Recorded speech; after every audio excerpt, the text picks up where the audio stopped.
Hello, I'm Dr. Mark Dailey. I want to thank you for taking a minute and watching this video series.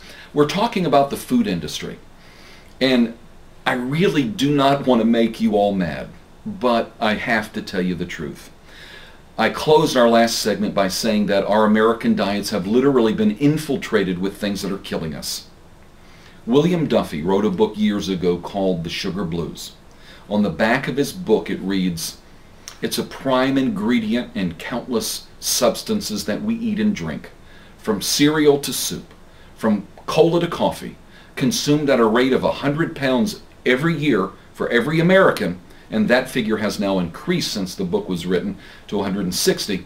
"It's as addictive as nicotine or heroin, and it's just as poisonous, responsible for modern plagues ranging from depression to coronary thrombosis. It's sugar." And Sugar Blues, inspired by the crusade of Hollywood legend Gloria Swanson, is the classic best-selling expose that unmasks our generation's greatest medical killer yet. At the same time, shows how a revitalizing sugar-free diet can only change your life, can not only change your life, but quite possibly save it. I thought that that was something real interesting.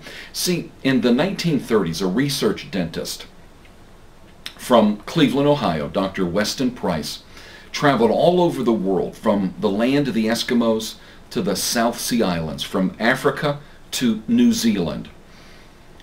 The work of Dr. Price basically took the whole world as his laboratory. His devastating conclusion was simply this: people who live under so-called backward, primitive conditions had excellent teeth and wonderful general health. They eat natural, unrefined foods from their own locale. As soon as refined or sugared foods were imported as a result of contact with civilization, physical degeneration began in a way that was definitely observable within a single generation.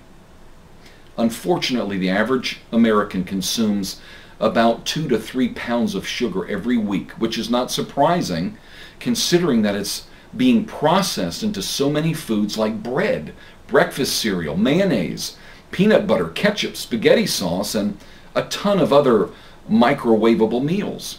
See, in the last 20 years, we've increased sugar consumption in the United States 26 pounds to 160 pounds of sugar per person per year.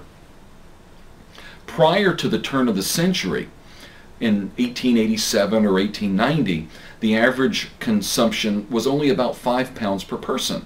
Cardiovascular disease and cancer was virtually unknown in the early 1900s. Now, do you think the manufacturers of sugar know how bad it is for your health?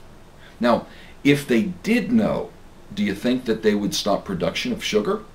Do you think that they care more about the money that they make or the health and welfare of you and your family?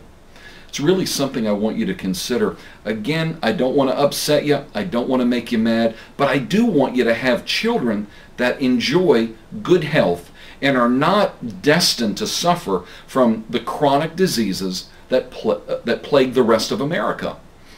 Thank you so much. Share this video. I have more on our next episode. Thank you again.